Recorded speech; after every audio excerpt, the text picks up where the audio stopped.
increasingly coming under attack. These elections will be an important test, and the world will be watching. We encourage their respective parts in order to ensure that these elections will be free and fair and seen as such. The country and the region cannot afford another distinguished participants, dear friends. We are proud to have extended our support when TCD needed it in 2022. We partnered with them for a 2-year project. I am glad to see that the Center has regained some of its strength, and I am confident that with the support of its members, the government and other development partners, TCD will continue to play this vital role of convening and promoting dialogue for a long time to come. I would like to give special thanks to the current chair of TCD, Professor Ibrahim Lipumba, as well as the previous chairs I had the privilege to meet during the course of this partnership. Heartfelt congratulations also participants, dear friends, who have extended our support when TCD needed it in 2022. We partnered with them for a 2-year project.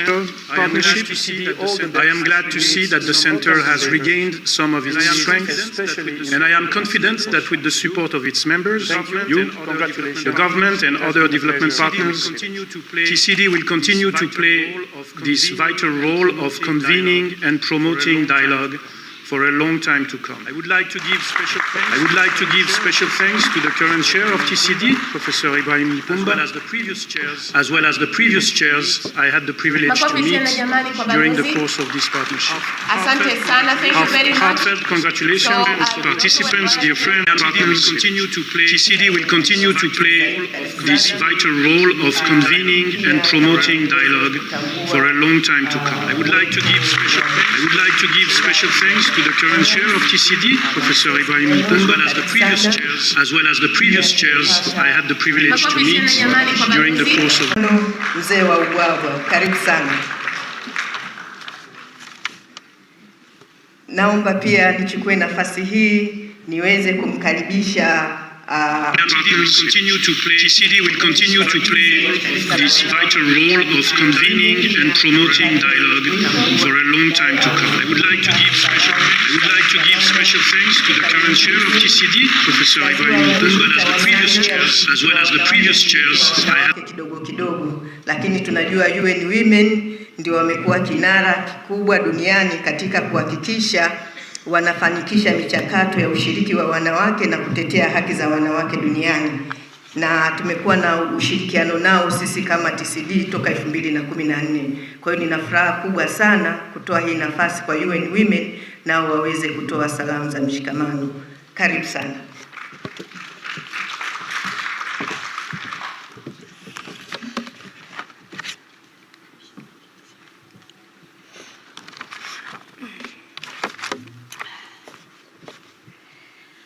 Honorable Professor Ibrahim Lipumba, Chairman of the Tanzania Center for Democracy, honorable ambassadors, leaders of political parties and women's wings, development partners and colleagues from the United Nations, representatives from women's rights organizations and civil society, members of the media, ladies and gentlemen.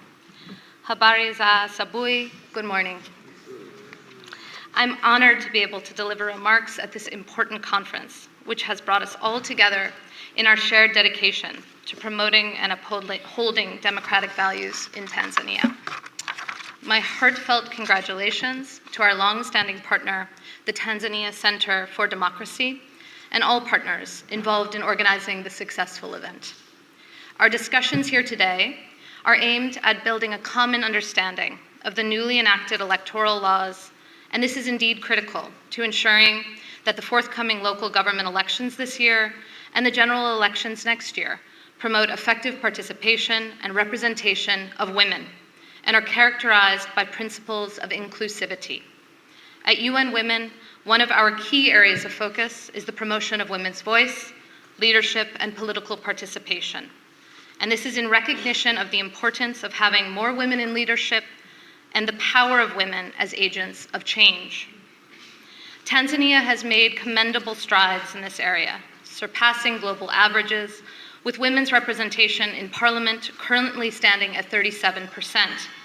And this is a very important that remains to be done to achieve the aspiration of 50-50 representation, particularly at the local government level, where in the previous elections, only 6.5% of elected ward councillors were women, with even lower figures at the ward and village levels, at 2.7% and 2.1%, respectively. And in efforts to address this disparity, we are proud to have collaborated with multiple stakeholders, including the National Parliament, Zanzibar House of Representatives, electoral management bodies, umbrella organizations for political parties, and women's rights organizations, among others. And together, we have collaborated on the adoption and implementation of legislative and administrative measures that promote gender balance in political and electoral processes. And as part of these efforts, UN Women has conducted a comprehensive gender analysis of the 3 election-related bills that were presented in Parliament in November 2023. And this analysis has identified gender gaps, as well as providing key recommendations to ensure that bills are gender responsive. I am glad that today we can say that Tanzania is one of the few countries globally where, through an act of parliament, violence against women in politics is stipulated as an electoral offense. This is indeed a landmark achievement, and it will contribute to a safe and conducive environment for women to participate in elections free from fear of violence. And I would very much like to congratulate the Parliament of the United Republic of Tanzania, government departments and institutions, as well as and all those that have contributed towards this important milestone.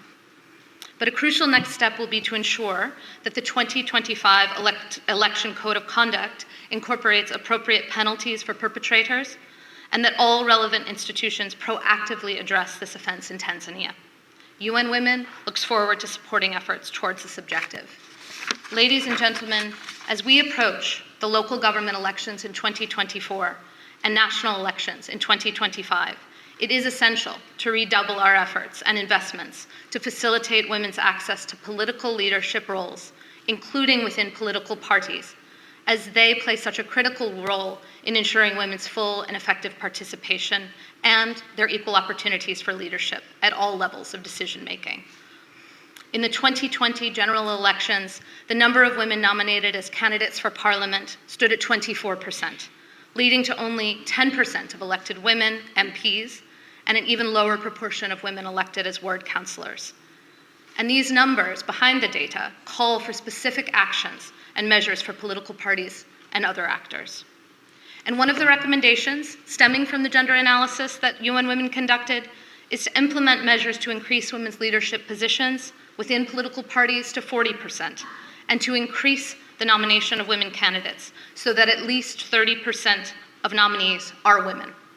The development of gender and social inclusion policies within political parties provides an excellent opportunity for this, and the removal of remaining barriers to women's leadership and political participation. The number of women nominated, it's through concerted efforts such as these that we are hopeful to witness a substantial increase in the number of women elected this year, including as village and street chairpersons, as well as members of village committees and street councils. UN Women remains steadfast in our dedication to driving further progress in this area, and we are committed to working together with the government of Tanzania and all